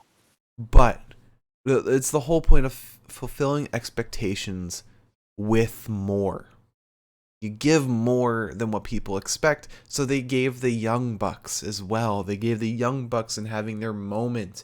You give a little more than what people expect, which is how you can fulfill expectations and be predictable, but at the same time, surprise people. Have huge moments. Like Nikki Ash winning the Money in the Bank, or cashing in on Charlotte. That wasn't like they fulfilled the expectation and gave nothing more. Like that was it. Yeah. And it was boring. I mean, and the thing is like, if you're an invested wrestling fan, like, for example, like with Roman versus Cesaro, had they given us Cesaro winning, I don't think we would have been very disappointed. But like that match, Roman at that point, Roman winning wasn't like the most insane thing in the world and wasn't the most like disappointing thing. But that match, there were so many points where we were like, "Oh my god, Cesaro's going to win this. He's going to win this." Mm-hmm. When If you're like an invested wrestling fan, you're gonna get distracted by the good wrestling because you're gonna be like I said, like with Lucha Bros versus FTR, it was like the right answer is very obvious. The right answer is Lucha Bros keep the title. At the same time, there were so many moments in the match where we were like, are we not gonna get the right answer? And no matter how many times AEW gives us the right answer, if you're invested in the wrestling, it doesn't matter. yeah. It's about getting there. It's like a Marvel movie. I've made this analogy before. Everyone knows the good guy wins in a Marvel movie. Everyone knows. Most movies, the good guy wins. But you don't watch a movie for the ending. You watch a movie for the whole hour and a half to 2 hours. You watch it for the action. You watch it for the plot. You watch it for the character development and all that. Not for just who wins. Which is something WWE needs to get past, especially since they want to be like Marvel. They've said explicitly they want to be a cinematic universe kind of. But you can't do that with only providing destinations and not journeys. Yeah. Which is why the Seth Rollins Edge storyline was so fun and great. It's because that was a journey. Why the Mansoor Mustafa Ali story was so fun, because it was a journey. Yeah, and I hate feeling like so much of my time watching wrestling now is like WWE versus AEW, but it's like WWE just keeps making the wrong choices, and it's incredible. Yeah, like they're making the wrong choices for a wrestling company, for a content creation company, and anything that they're trying or could try to be. They're not creatively doing it. I know they're making a lot of money, and that's what really matters. That's what counts as succeeding. But they're not like garnering enough fans or attracting new fans. New fans are 100% like AEW is presented at the same level as WWE right now to newcomers into the wrestling industry, and most of them are turning to AEW.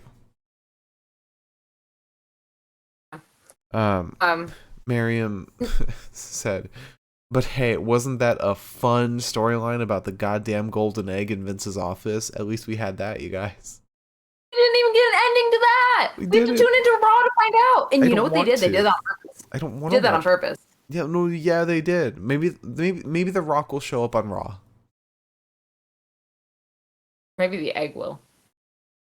Do you think the egg will be on Raw? Get it?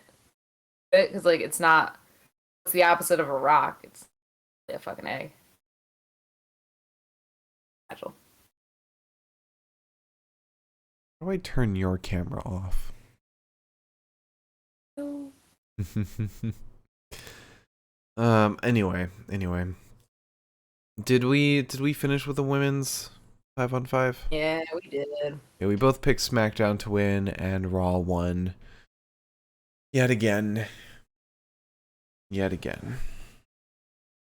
Oh, God, this pay-per-view just is. It's the perfect example of where WWE is at right now creatively. It's either rehashes or it's lack of storylines, it's short wrestling, it's predictable outcomes. No. Like predictable, not in the fun way. Predictable in the way that like there were so many people that I know that watched WWE and AEW who went into the Hangman match saying like, but they might have Hangman lose. And like, here's why. And I was like, no, they're not gonna do that. Mm-hmm. The back of my head was like, but they could. Because we get that so often in WWE, and it's like, he's scared. Yeah. They could have had Roman lose tonight. They could have had that. They should have. It wouldn't have fucking mattered. Yeah. It's two champions. Someone's got to get pinned.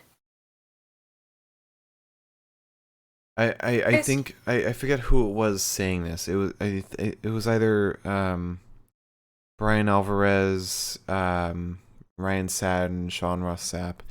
Somebody on Twitter said that with the champion versus champions match,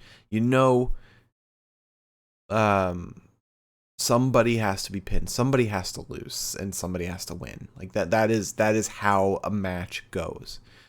And you, as a booker, you have to see that and say, okay, somebody needs to take a loss right now. Roman should have taken that loss. Biggie should have won it. And the fact that Biggie is doing so much outside of WWE right now, he's making so many appearances. He is practically the face of the company right now. He could be something so grand. Had he beat Roman, he would have been massive. But he didn't. I mean, and that's the other reason why I think the Shinsuke Damien match bothers me so much. It's like, what is the point? Yeah. Having a DQ when you don't have to. You're not helping anybody. You're not protecting anybody. At the end of the day, you're just making Damien look like a really weak champion because he's clearly unstable. Mm-hmm. And on top of that, it's like, this was a good matchup. Yeah. That we're not going to see again. Yeah. For at least, I guess, maybe a year. So every time my computer turns off over here, the monitor turns off, mm-hmm. my lighting goes back to normal, and like then it comes back and I'm washed out.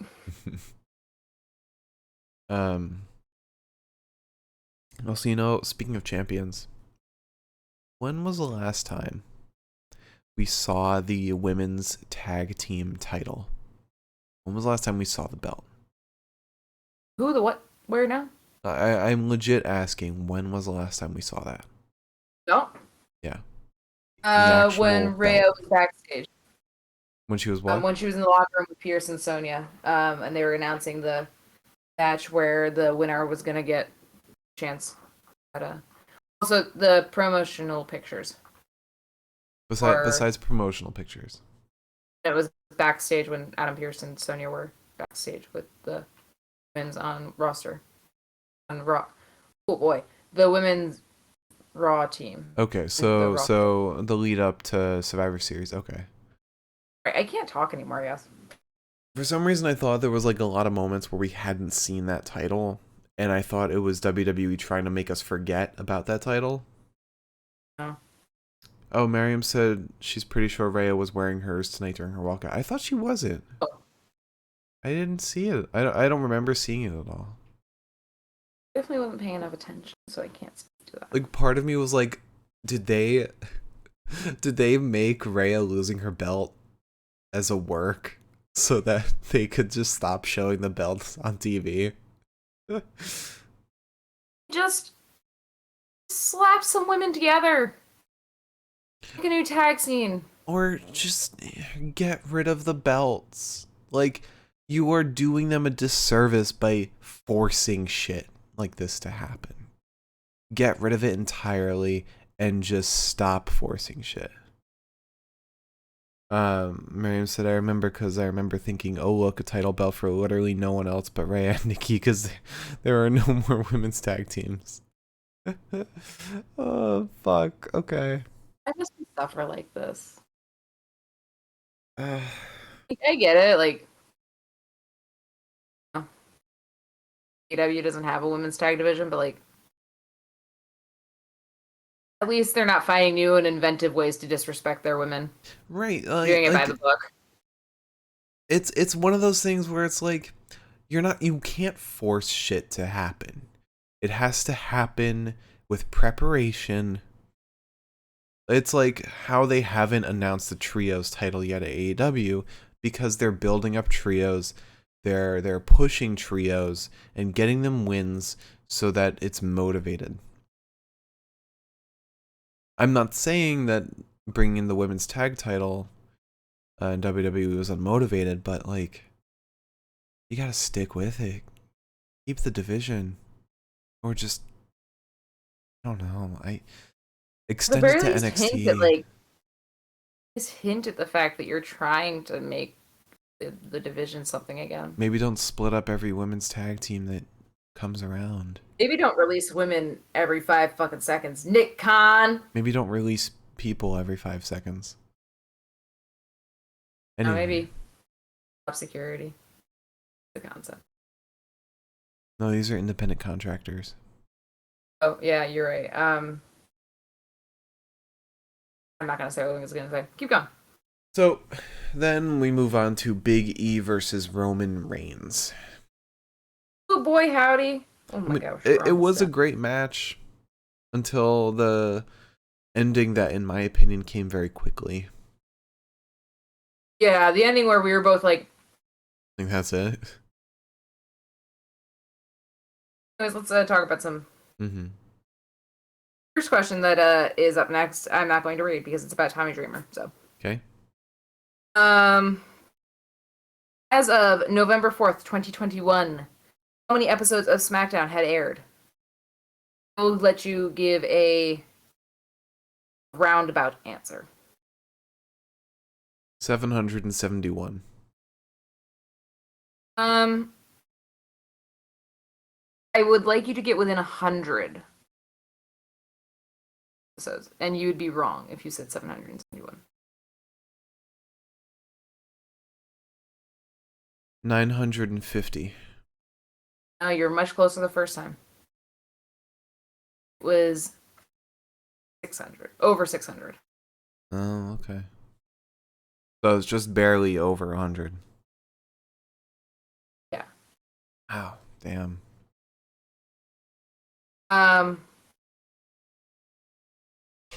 Judgment Day 2008, Triple H and Randy Orton battled in what stage? The gimmick match is what they're asking. Triple H and Randy Orton? In 2008? Judgment Day. 2008.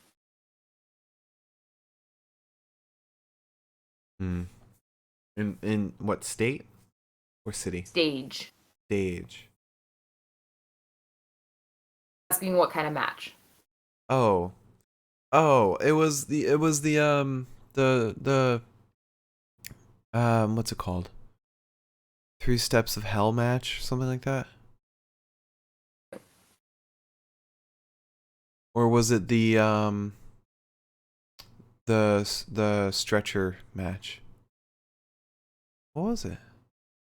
Steel cage. Steel cage. Oh, I remember. I think it was them that was in the 3 Stages of Hell match, or at least the stretcher match. I think Ray was in one with somebody else. Final question is, who did John Cena debut against? Kurt Angle. Correct. How could anybody forget the ruthless aggression? All right. Let's get into this match. And actually, before we do, there's one thing I want to point out that I mentioned while we were watching it. Starting to see Michael Cole made a very good point. And I hope this is something they're actually considering and not just a throwaway line. All of Roman's matches have been the same way. They're very slow paced, methodical, heavy. And they all end with Roman winning. And Michael Cole at one point mentions that this is the pace that Roman loves. So the person who will beat him is somebody fast-paced, somebody very quick, somebody who doesn't let up. And that might be why Roman needed the Usos' help against Xavier. Because Xavier is very fast. Xavier is quick. And why he would have been beaten by Finn had the turnbuckle not broken. Roman is very stamina based. Like he runs a marathon, not a sprint. If anybody can beat him in a sprint, they win. Bless you. Bless you. Bless you. Thank you. I finally got my third sneeze. Damn. Took me a little while to get that. It's also why Daniel Bryan, I made the opposite mistake. That's why the Usos need to come in for Daniel Bryan. Because he's somebody who doesn't let up. I don't think Drew is... Because I know Drew McIntyre is one of those people that's like, okay, maybe he's the one to take the title off. I don't think he's like the type that would be so fast and unrelenting. I think it's Woods. Could be. That's a fair assessment. I don't think anybody else would be able to.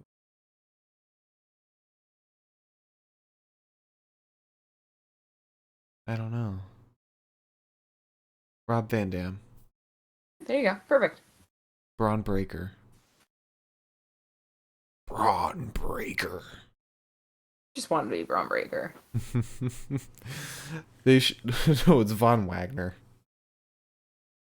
Von Wagner. Von Wagner. Have him come up and suddenly, like, he's a completely different wrestler. Like, he moves at the speed of sound. Like, he's as fast as Rey Mysterio. Huh? He cuts incredible promos too. Yeah. Okay, so Roman has to take a minute from this match to get his head on straight.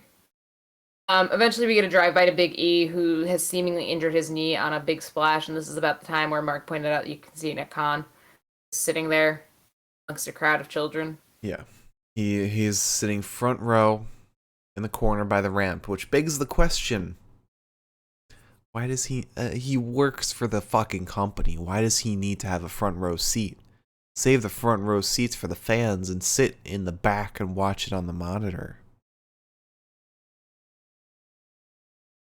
So many mean things like that. Roman then.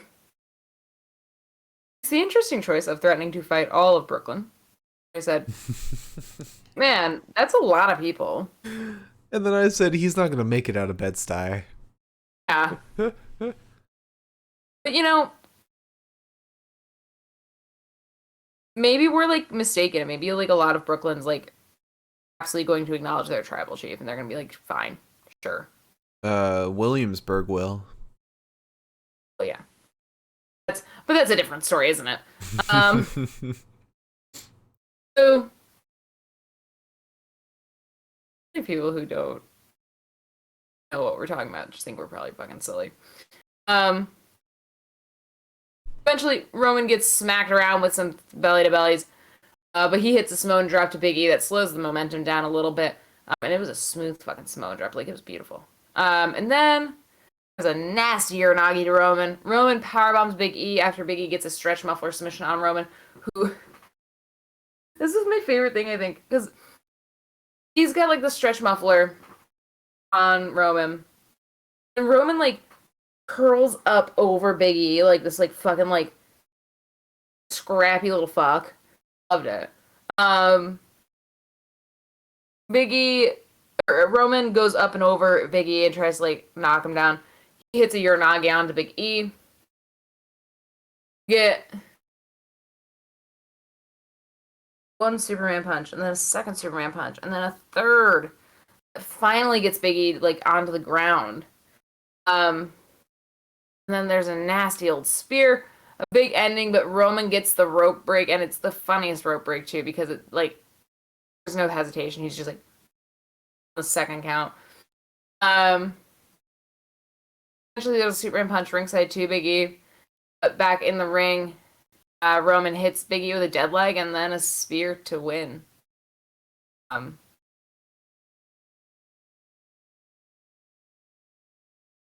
Yeah. Very anticlimactic in my opinion. Yeah, it was really disappointing. Like I feel like Big E didn't put up that much of a fight towards the end. Yeah, there were very few moments in that match where I was like, oh, maybe Big E's got this. Yeah. Like, I was really disappointed by this. But this Survivor Series very much felt like obligation matches where the default just happened because there were no consequences. And it sucks. I don't know, man. So disappointing. Also, can we talk about that promo from the beginning where Vince rolled up in his limo and everyone was cheering for him? Where we couldn't hear anything, and Vince just like rolls up in the limo, holds out an egg. The only thing you can actually hear at the end of the day is everybody around him chanting egg, egg, egg.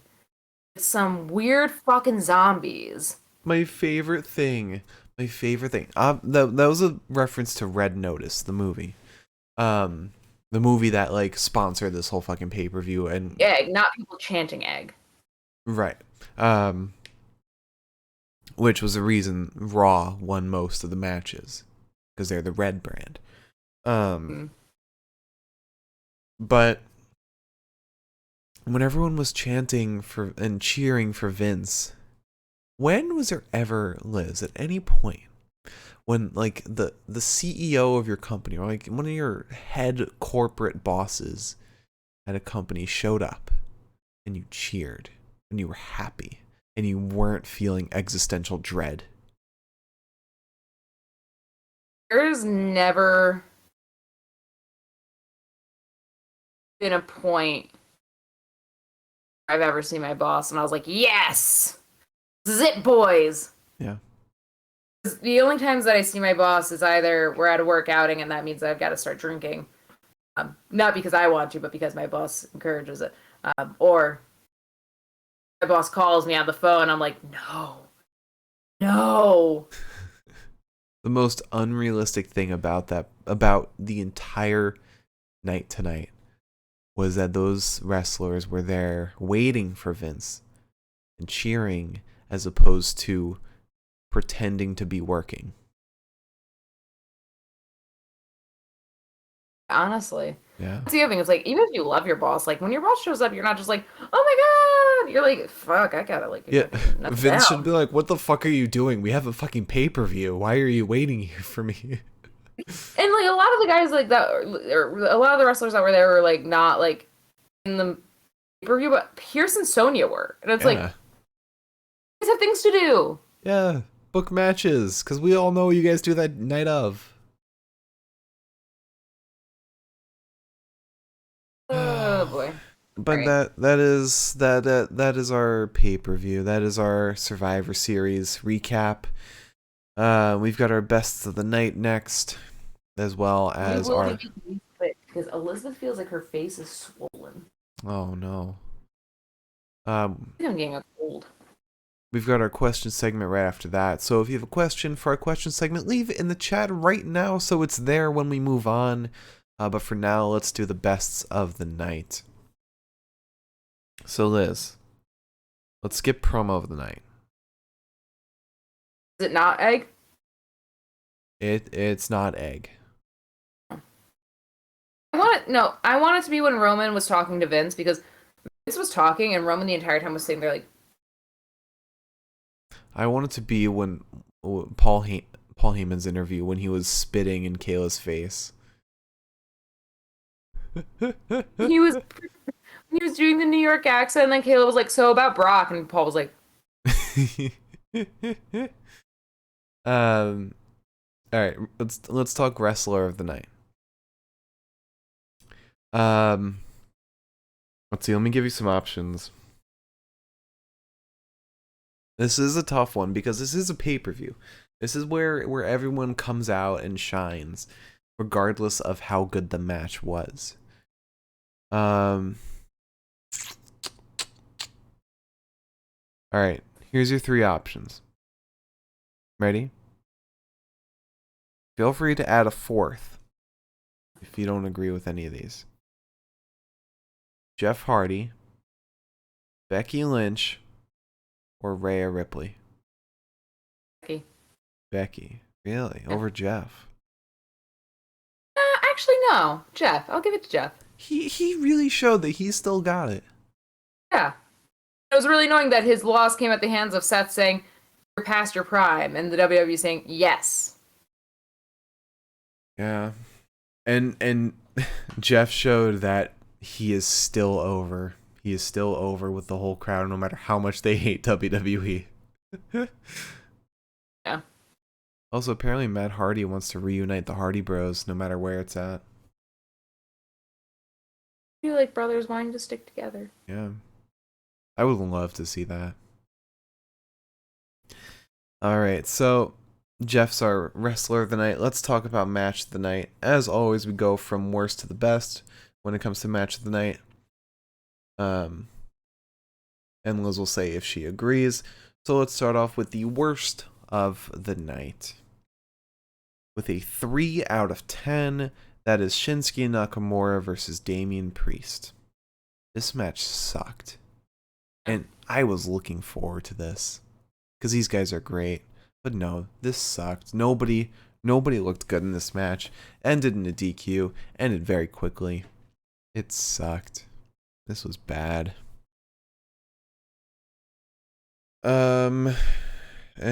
So up next with a 6 out of 10, the women's 5-on-5 elimination match. It was decent. I mean, there were a lot of good moments to it, but it was boring overall, and the moment with Sasha was so stupid. I don't know, and there was no reason for Bianca to have won. This is probably me ranking it higher than it should be, but yeah. Especially if you're gonna have Raw win. Yeah. Like, let Liv win. Come on. All right. Then with a 6 out of 10, the 25-man Battle Royal. I mainly liked it because they did a really good job putting Omos over, and that was the goal of the whole thing. They did a great job of that. AJ standing on the sideline for most of the match was so funny. And then the pizza bits were they were ham-fisted, but they were enjoyable. Up next with a 7 out of 10, Biggie versus Roman Reigns. Would have been great. Would have been really great if they just let it go just a little longer. A little longer. Have Biggie put up more of a fight. Yeah. And then another 7 out of 10. I think I didn't like this as much as you did. But Becky Lynch versus Charlotte Flair. I liked it. I really did. I didn't love the ending so much just because I'm not a fan of roll-up endings. I think it's just a bit anticlimactic. But this match was a lot of fun. It was the most real match out of any today. Had the biggest lead up to it, and just felt like a fight as opposed to a match. Mm-hmm. Next up, with an 8 out of 10, Usos versus RK Bro. This was so much fun. I thought this was a blast because these guys are all incredible workers. And yeah, the ending was so satisfying and everyone killed it. Yeah. Finally, my pick for match of the night. Raw vs SmackDown, men's 5-on-5. This was so much fun, and it was so rich with story. It was excellent. This was excellent. I agree. I cannot disagree with that. I think that it was a really fun match. It had everything. Yeah, had it. Bunch of guys having fun. Guys have fun. People working together. Great wrestling. It really had it all. Had it all. And it had Jeff Hardy shine like we've never seen him shine before. Yeah. Good match. So, to run it back, Wrestler of the Night, Jeff Hardy. Match of the Night, men's 5-on-5. All right, Liz, you want to answer a question? That's our question. All right, I've only got one question in the chat, but an interesting one. Miriam asked, whose gear was your favorite tonight? Ooh. Oh, that's hard. I know you would be a fan of Biggie's Seinfeld gear. I think it's Big E Seinfeld gear. I want to say Becky's. I thought Becky's was amazing. Biggie's was cool, but like Biggie's, I was like staring at it all night. I do want to throw out the Usos for the all white. Well, I mean, how can you say no to an all white gear? Yeah. You know, it was funny because I didn't realize that Biggie's gear was Seinfeld themed until I saw on the back of his cape. I saw like the white circle and red lettering, and I was like, that looks like Seinfeld. And I was like, I'm fucking crazy. That's not. And then you pointed out, and I realized that the two like yellow lines that went over his ass cheeks, one said "Giddy Up" and one said "Kavorka," and I was like, Kramer. fuck. So yeah, that's definitely my favorite. It was kind of not niche, but like Charlotte's was great too. good. But I liked Becky's the most, I think. Randy, nobody in the tag team match had great gear. I mean, the Usos with their white gear was good. Neither Damien nor Shinsuke had great gear. Roman's was Roman's.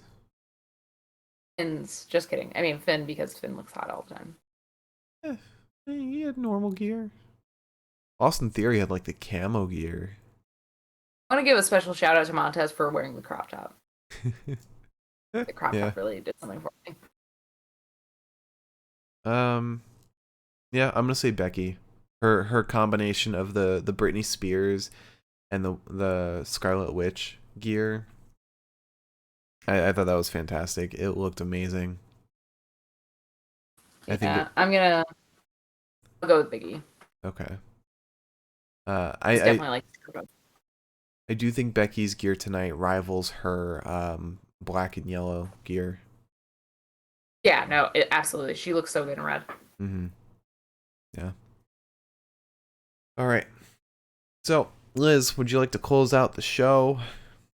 Would join us tomorrow for our Monday Night Raw show. It will be probably the last Monday Night Raw show we do for at least a week, maybe more, because we are moving over to a modified schedule where we will be doing shows on Tuesday, Wednesday, and Thursday, as well as Sunday. Tuesday is going to be our WWE 2K20 show, where we do WWE 2K20. And we will be doing an AEW post show for Dynamite and an Impact post show, and then a Sunday special indie show.